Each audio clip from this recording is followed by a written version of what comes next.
नमस्कार मित्रों, भगवत चर्चा में एक बार फिर आप सबका स्वागत है। रोज की तरह आज हम लोग एक बार फिर भगवत गीता के एक श्लोक पर चर्चा करेंगे। आज वो श्लोक है 15वें अध्याय का 6वां श्लोक। 15वां अध्याय अर्थात पुरुषोत्तम योग। योग अर्थात चित्त वृत्ति निरोध। चित्त की वृत्तियों का जब निरोध हो जाता है, हमारे चित्त से सारी वृत्तियां यानी कि सारे संस्कार विगलित हो जाते हैं, डिजॉल्व हो जाते हैं, तो हम योगी हो जाते हैं। ये पतंजलि योग दर्शन में कहा गया है। भगवान पतंजलि ने यही परिभाषा दिया है। एक्चुअली होता क्या है कि हमारा जो चित्त है, आधुनिक भाषा में कहें, वो एक कंप्यूटर की डिवाइस है जिसमें ये क्षमता होती है कि वो जो भी अनुभव करता है उसको अंकित कर लेता है, उसमें फीड कर लेता है और फिर उसको हमारी इंद्रियों के द्वारा रिफ्लेक्ट करता है। जैसे डिवाइस में अगर आप कोई भी चीज प्रिंट करोगे यानी कोई बटन दबाओगे तो वो कंप्यूटर की डिवाइस पे फीड हो जाएगा और फिर वो स्क्रीन पे जरूरत पड़ने पर रिफ्लेक्ट होगा, दिखाई पड़ेगा।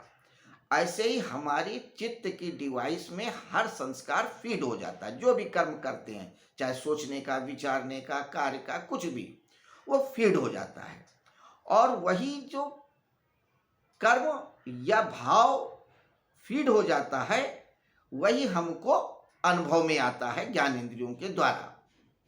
तो ये जो संसार भासता है, ये सुख दुख भासता है, सब कुछ उस चित्त के अनुभव को ही जाने। अगर चित्त में कोई संस्कार नहीं रहेगा तो कोई सुख दुख, कोई जन्म मृत्यु नहीं होगी।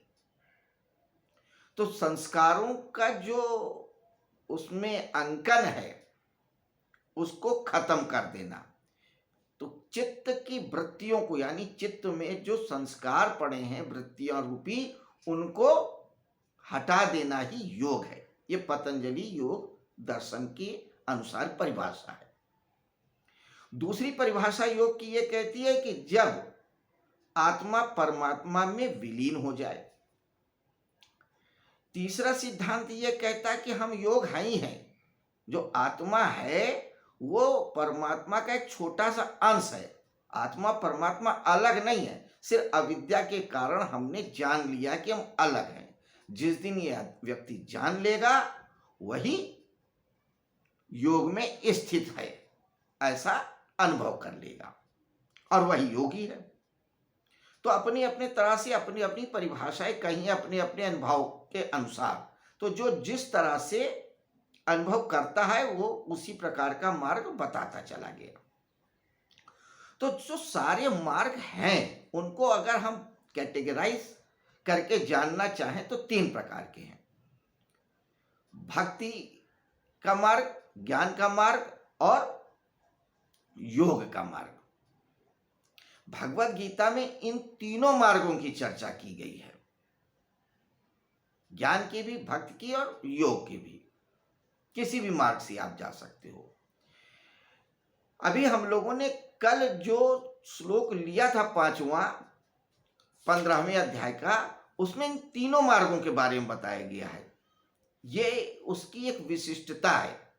तो उसमें जब ये कहते हैं विनिमृत कामा और अध्यात्म नित्या, तो अध्यात्म नित्या पद से ज्ञान योग और निवृत्त कामा से कर्म योग को लेना चाहिए और भगवान का स्मरण से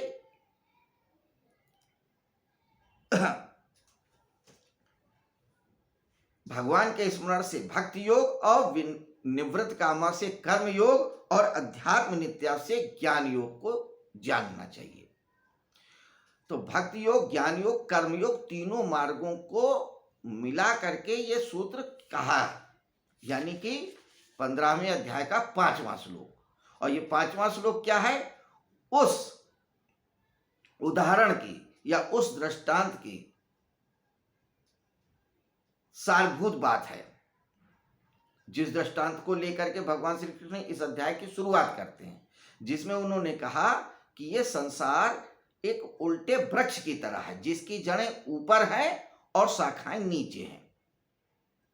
जन्म मृत्यु जीव जंतु सब कुछ शाखाएं हैं, कोपले हैं। ये शाखाएं और कोपले और जो हमको अनुभव में आता है, यही बांधता है। इस बंधन से हम कैसे मुक्त हो सकते हैं? जब हम निसंगता रूपी कर्म के द्वारा, यानी निसंग होकर के, यानी किसी का संग ना करके, उदासीन होकर के इसको काट डालें, तो हम उसका अनुभव कर लेंगे। उस काटने के लिए उन्होंने उपाय भी बताए थे, ज्ञान, कर्म और भक्ति। अब जब व्यक्ति निसंग होकर के, उदासीन होकर के उस परम पद का अनुभव करता है, तो वो होगा कैसा, उसका क्या स्वरूप होगा, उसके संदर्भ में क्या है, कुछ बातें ये आगे के श्लोकों में कहेंगे।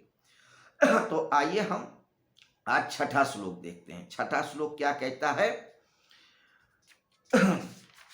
न तद भास्यते सूर्यो न शशांको न पावका यद गत्वा न निवर्तन्ते तद्धाम परमम मम। तो वो जो परम तत्व है, परम पद है, परम ज्ञान है, परम अनुभव है, जो कुछ भी कह लो, या ईश्वर है, वासुदेव है, कृष्ण है, उसके संदर्भ में क्या कह रहे हैं कि न तद भास्यते सूर्यो न शशांको न पावका यद गत्वा न निवर्तन्ते तद्धाम परमम मम। कि उस परम पद को या उस परम तत्व को न सूर्य, न चंद्र, न अग्नि प्रकाशित कर सकती है, और जिसको प्राप्त होकर के जीव लौट कर संसार में नहीं आते, वही मेरा परम धाम है। तो जो परम पद है, जिस पद को, जिस पोस्ट को पाकर के किसी और पोस्ट की आकांक्षा नहीं रहती,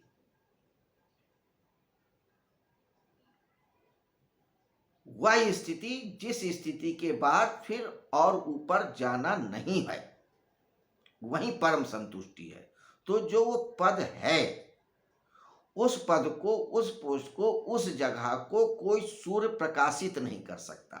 यहां सूर्य के प्रकाश से अर्थ ज्ञान के द्वारा, अनुभव के द्वारा। ये समझाने का तरीका है। सूर्य के प्रकाश में हम सब कुछ जानते हैं, अनुभव कर लेते हैं, देख पाते हैं। तो कहते कोई ऐसा सूर्य नहीं है जो वहां तक जाता हो।